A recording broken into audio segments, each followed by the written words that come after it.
So prior to the music, you were saying that you were a nieta. What attracted you to that kind of life at that time? The community, the sense of community. When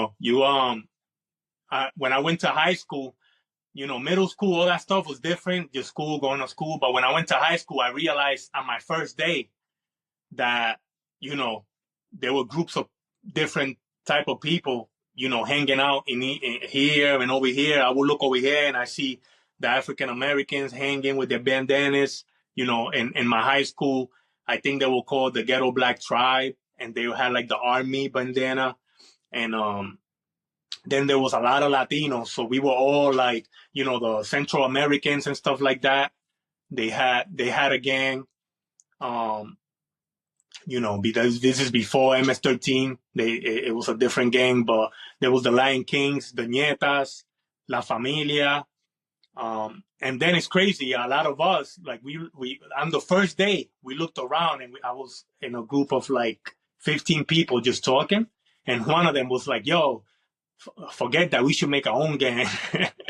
And he was like, yo, we're going to make this gang. And it was called Social Outcast. It was called SO. And, at first, everybody respected us. We were jumping people like in lunch. We would go to the field and like jump people in. And things got crazy. Like I said, things got so crazy that, Latin Kings and Ñetas were organized. They had true leadership, right, in the streets. So they were like, nah, like you got to cut that out. So they came and broke it out. And that's when I showed the Ñetas, and, I learned a little bit about their history, about them being in the prison in Puerto Rico and taking over the prisons and, fighting for the prisoners over there. So, that's what led me to it. But because I was that guy that was kind of like the peacemaker, I was never really attracted to the violence. I was in it, I got into a lot of beef, into a lot of fights. There were shootings, like anytime there would be like a festival, a Puerto Rican festival, Dominican festival, one of my guys will end up fighting and somebody gets shot and things like that. So, a lot of that stuff happened, but I wasn't really attracted to it. I wasn't the type of person that felt that I needed to really be like a follower or be like anybody else. I felt like I was my own leader every time.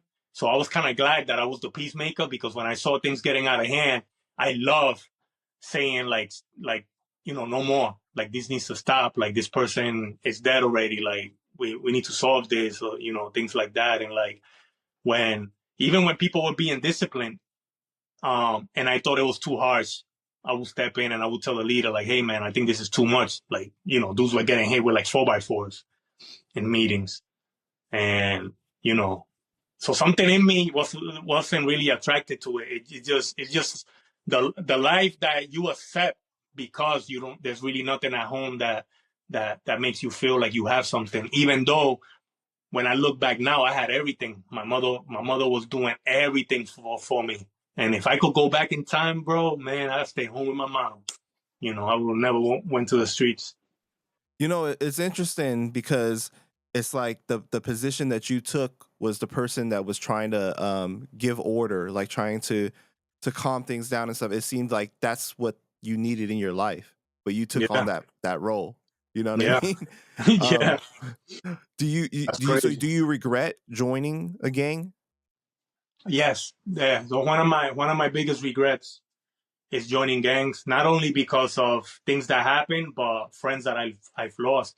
To this day, they're still in the same gangs, and I'm still hearing that one of my brothers died or passed away or got murdered. So that one of my biggest regrets is ever joining a gang.